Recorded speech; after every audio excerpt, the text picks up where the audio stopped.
Otra mirada política, con Clara Scagliarini.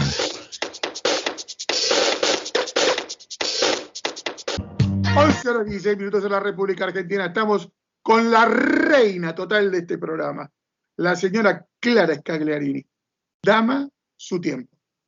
Gracias, Claudio. Bueno, me metí en un lío tratando de hacer un resumen para algo que me parece que es muy importante y que es ver que este país, nuestro país, que en realidad es un país muy joven, porque realmente lo van a ver ahora, ha cometido muchos errores realmente, muchos errores, y que lo que estamos viviendo hoy en realidad es un error más consecuencia de un mal comienzo quizás o de una desviación en el camino.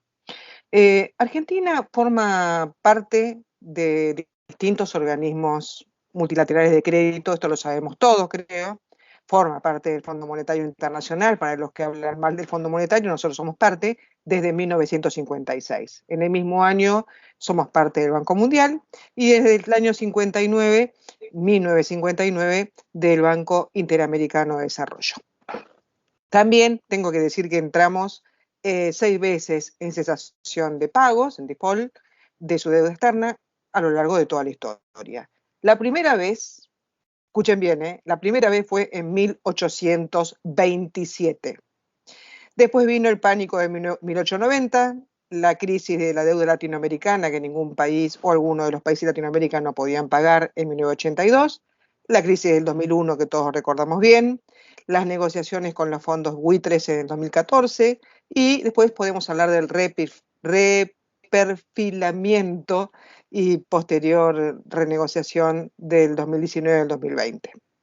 Algunos economistas o autores que estudian estas cosas también agregan a esta historia de falta de pagos las provinciales de 1915 y 1930 con el acuerdo con el Club de París de 1956 y el Plan Bonex de 1989. Bien, ahora, ¿qué fue lo que pasó? Que no fue siempre igual el tema de pedir plata, ni a quién se la pedíamos y para qué era la plata que se pedía. La historia de la deuda pública argentina empieza cuando la Junta de Representantes de Buenos Aires sanciona el 19 de agosto de 1822. Nosotros siempre hablamos de 1810 para adelante, pero en realidad pasaban muchas cosas ya, ¿no? Digo que esta Junta sanciona una ley que facultaba al gobierno a adquirir un empréstito que debía ser utilizado para la construcción del puerto de Buenos Aires, el establecimiento de pueblos en la nueva frontera y la fundación de 3 ciudades sobre la costa entre Buenos Aires y el pueblo de Carmen de Patagones. Además, hablaban del agua corriente que tenían que poner en las distintas zonas, especialmente en la ciudad de Buenos Aires. Bueno, fue Bernardino Rivadavia el primero en pedir un préstamo, en este caso a un banco inglés, a la Baring Brothers Company, no había todavía fondo monetario, y fue un total, no sabemos cuánta plata es esto, la verdad, el día de hoy, pero eran 2.800.000 libras esterlinas. Esto que comenzó con la colocación en el mercado con una cantidad de un porcentaje X sobre esa deuda, terminó siendo pagada al 85%, pagando 70% a Buenos Aires y repartiéndose el 15% de diferencia con el consorcio inglés. O sea, siempre hubo un reparto, siempre alguno ganó cuando alguien se endeuda. A nosotros también nos pasa, ¿no? Cuando nos endeudamos con un banco. El tema es que acá había un motivo. Había un motivo que era hacer una obra y la obra se hizo. Esa es la realidad. Pero la deuda quedó, como pasa siempre. En 1824, Bernardino Rivadavia va a tener que pedir un nuevo empréstito por 1 millón de libras esterlinas más, porque tenía que financiar esas obras que había comenzado y no le alcanzó la plata, para variar. No está, por eso les digo que es joven nuestro país, no es tan difícil ver cómo repetimos todo el tiempo los mismos errores o, no sé, será así. Deberá ser así que la Argentina tendrá que caer en un pozo y algún día levantarse. Bueno, la cosa es que empieza el despelote porque no había plata para pagar. En 1828 se liquida la escuadra naval, le dieron de pago a los ingleses 2 fragatas que se estaban construyendo, y inclusive eso provocó de alguna manera la ocupación de las Malvinas por los ingleses, buenos amigos realmente que nos prestan plata y después se toman las islas porque no había forma de defenderlas, ya que no había fuerza naval para poder contrarrestar la ocupación.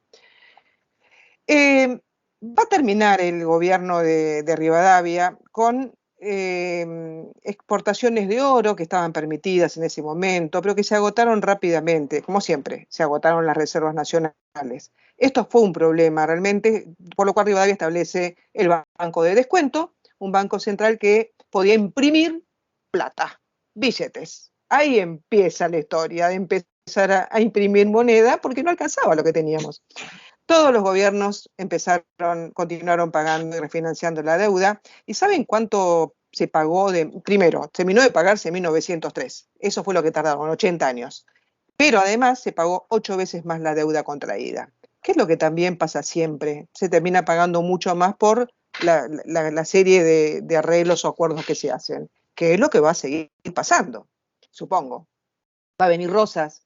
Rosas también va a hacer negocios y va a pedir préstamos a los ingleses, pero en este caso él va a dictar la ley de aduanas, que no sé si ustedes recordarán, pero bueno, nosotros nos acordamos nada más que de la Rúa del 2001 para acá, o en todo caso de Menem con el 1 a 1, pero en todos los gobiernos desde que somos país ocurrieron estas cosas.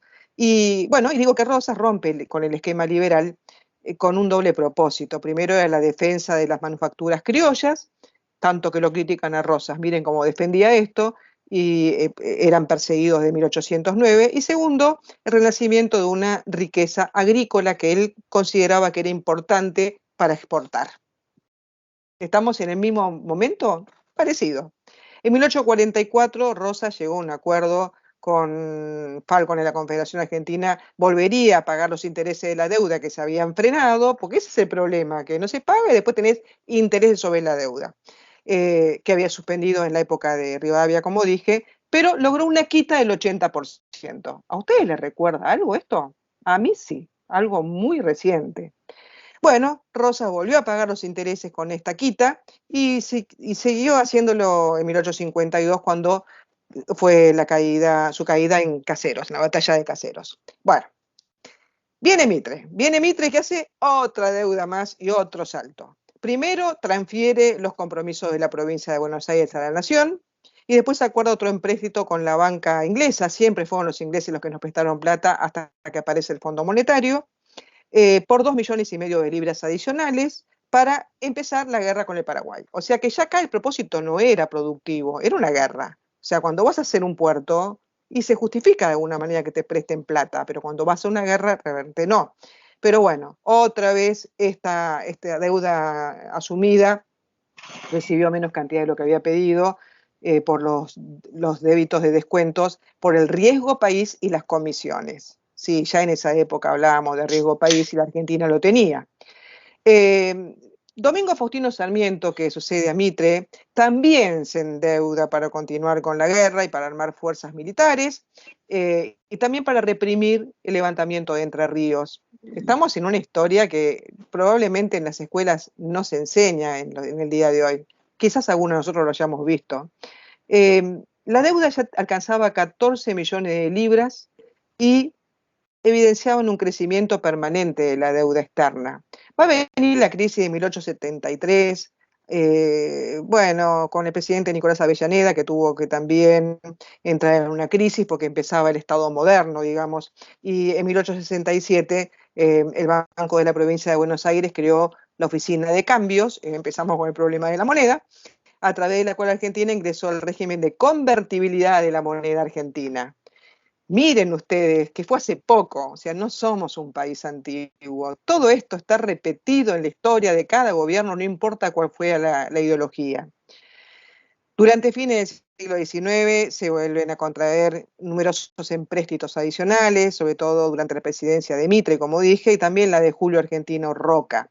Todos eran con la banca británica, el mismo país que constituía el principal socio de la Argentina y el mayor inversor además, porque acá estaban invirtiendo en tierras, en ferrocarriles y en todas las cosas que ya conocemos. Bien, la Argentina seguía recibiendo capitales del exterior, pero cada vez debía más plata. Esta es la realidad. El presidente Avellaneda en su mensaje de apertura en el Congreso de 1875, describía la situación económica del país de la siguiente manera. Grandes cantidades de dinero afluyeron en los últimos años a la Plaza de Buenos Aires, teniendo principalmente su origen en los empréstitos que la nación y esta provincia contrajeron en Londres. De Buenos Aires habla. De ahí su acumulación en los bancos, el bajo interés y las facilidades tan seductoras como desconocidas del crédito. El país no estaba en actitud de aplicar de improviso tan considerables capitales al trabajo reproductivo y sobrevinieron las especulaciones sobre terrenos estériles que acrecentaban artificialmente su precio de una transacción a la otra. Los gastos excesivos y la acumulación de las mercaderías importadas, exagerada aún más por la competencia que se desarrolla en estos casos. Con la hora inevitable de los reembolsos ha sobrevenido la crisis que principia ya a encontrar su principal remedio en la disminución de los gastos públicos. ¿Entienden que estamos hablando del siglo XIX y usamos las mismas palabras que usamos hoy? La crisis de 1890 de Juárez Celman, bueno, fue un colapso financiero tremendo, y van a seguir todos los gobiernos que siguen. La verdad que tengo demasiado material como para volverlos locos a todos. Tendría que nombrar solamente algunas cosas importantes que ocurrieron. Por ejemplo, el caso de Carlos Pellegrini, que piloteó la salida de la crisis de 1890 bastante bien, dejó el país bastante bien parado, y sin embargo volvió a tomar plata en 1871 por un empréstito, o sea, anterior, ¿no? a su gobierno, por un total de, no me acuerdo cuánto, pero la realidad es que la deuda externa ya estaba en 922.545.000 pesos oro. Y los intereses que debían remitirse al exterior insumían cerca del 20% de las arcas del Estado. La verdad que bajó bastante porque venía de un 49% en 1888 y un 66% en 1889. Bien, van a seguir, empieza el siglo XX y seguimos pidiendo plata y seguimos endeudándonos con Alvear, con todo el mundo, pero va a pasar algo muy importante, que va a venir la Segunda Guerra Mundial. Con la Segunda Guerra Mundial, ustedes saben, igual que yo, que Argentina tuvo la posibilidad de exportar a los países que estaban en guerra, carnes, granos y enlatados inclusive. Mi papá me hablaba de que consumía la viandada Swift en la época de la guerra que él hizo en Italia. Bueno, esas exportaciones hicieron que durante el gobierno de Pedro Pablo Ramírez empezara a entrar mucha plata del exterior. Pero sin embargo, algunos nos cuentan que fue durante la presidencia de Perón, no sabemos si lo hicieron porque son peronistas o porque realmente ocurrió, porque Perón todo el tiempo hablaba de lo mismo y decía que durante su gobierno había pasado de ser de un país deudor de 12.500 millones de pesos a un país acreedor de 5.000 millones de pesos, que para nosotros hoy, por supuesto, no es nada al lado de lo que debemos. Bien, digo que Perón todo el tiempo, en cualquier discurso donde iba, él hablaba de lo que había logrado en economía y en realidad lo que había logrado es exportar. A lo mejor había que escuchar un poquito a Perón, lo digo para los peronistas, que la única manera que ingresen dólares es exportando. Pero con pandemia, el turismo yo lo dejaría para Lamens y Mar del Plata.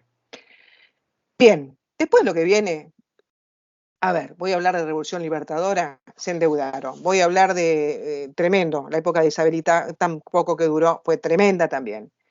Con Arturo Frondizi había una especie de cosa nueva, porque fue Frondizi el que firmó el primer acuerdo con el Fondo Monetario Internacional. Esto fue en 1958. Y acá se trataba de un préstamo por 75 millones de dólares para estabilizar el problema cambiario. O sea que ya hace muchos años, desde 1850, que lo que hacemos es pedir plata para pagar deudas. Creo que, o sea, no pude encontrar antecedentes de era para construir un puente. No, siempre es para pagar lo que dejó el gobierno anterior. Bien, de Raúl Alfonsín, bueno, la inflación, de Menem con el 1 a 1 y de la Rúa con el 2001, no voy a hablar porque lo conocemos todo bien, todos hemos vivido esa época, pero hablar de los inventos argentinos, el blindaje, el megacanje y el 1 a 1 y el gobierno del default y la devaluación y la especificación asimétrica, tantas cosas que se han inventado. En realidad son palabras diferentes para hablar de una deuda que tenemos y que no podemos pagar porque no es importante. Yo ya sé que esto no es novedad para ustedes, pero es muy importante que nos metamos en la cabeza que Japón es el país que más deuda externa tiene y Japón es un país que progresa. Pero nosotros tenemos una deuda que no podemos pagar y cada vez estamos peor porque no vamos a poder pagarla nunca, porque necesitamos progresar y a nadie le importa deberle plata al Fondo Monetario. Nadie no duerme porque le debe plata al Fondo Monetario, ningún país del mundo. Pero Argentina sí, porque nosotros no estamos creciendo, porque frenamos las importaciones, frenamos el campo, frenamos las inversiones, frenamos todo lo que sea progreso. Quiero nombrar nada más una estupidez realmente, pero como que lo leí y dije, me había olvidado de esto. Me olvidé de la semana de gobierno de Adolfo Rodríguez Sá después de la caída de la Rúa, cuando dijo en su discurso, vamos a tomar el toro por las astas y la Argentina va a suspender el pago de la deuda externa. Así de una, ¿se acuerdan? Nos quedamos todos mirándolo, ¿y ahora qué hacemos? Bueno, una semana duró en el cargo y volvimos otra vez al Fondo Monetario, volvimos otra vez a endeudarnos. Néstor Kirchner hizo un intento, hay que decirlo, es la realidad. Él quiso sacarse de encima el Fondo Monetario, adelantó el pago, dijo no vengan más acá a mirar los cuadernos donde anotamos los cuadernos. Los cuadernos no, eran otros cuadernos. Todavía no habían venido los cuadernos, eso de que usted está pensando, porque es mal pensado como yo, pero eran venir a ver las cuentas y cómo se estaban llevando adelante. Pero bueno, digamos que el paso estaba bueno, pagar. Ahora después que no nos venga nadie a controlar y que hagamos cualquier cosa con eso, es otra historia que hablaremos en otro momento, porque se hace muy largo si no. Macri, y no voy a hablar de Macri, perdónenme, pero la verdad es que no tengo ganas de pero Macri, es como que, bueno, lo que puedo decir en concreto es que contrajo esa deuda increíble. Repito, por lo que yo he leído y me llevo varios días leer todo esto, no es importante la cantidad de plata, aunque sea la mayor cantidad de plata que se haya prestado en el mundo y en el universo, en realidad hubo que pagar los fondos buitres porque ese pequeño detalle lo dejaron, no lo pagaron. Así que quiero recordar, por ejemplo, esperen un segundito, porque la historia continúa, o sea, todo lo que estoy contando es una breve historia de la República Argentina, de sus 200 años, pero seguimos con lo mismo. Y quería recordarles algo que dijo la vicepresidenta actual, Cristina Fernández, cuando el 1 de marzo del 2015 hacía su último discurso de 4 horas en la Asamblea Legislativa. Dijo Cristina: hemos desendeudado definitivamente a la República Argentina, en referencia a los gobiernos de ella y de su marido. Y agregó, si nos endeudamos, que sea para obras de infraestructura y proyectos de crecimiento para el país.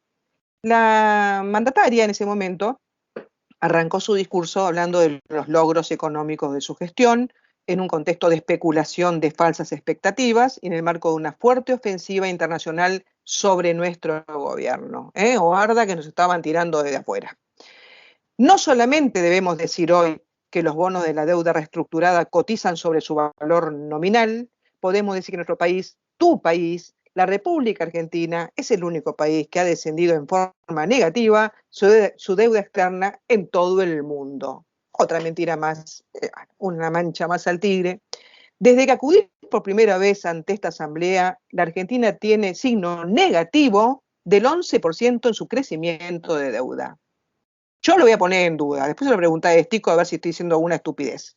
Pero lo dijo un colega de él, o sea, lo analizó un colega de él, que para mí es muy respetable. Bien, ¿cómo terminó el gobierno de Cristina en realidad según los expertos?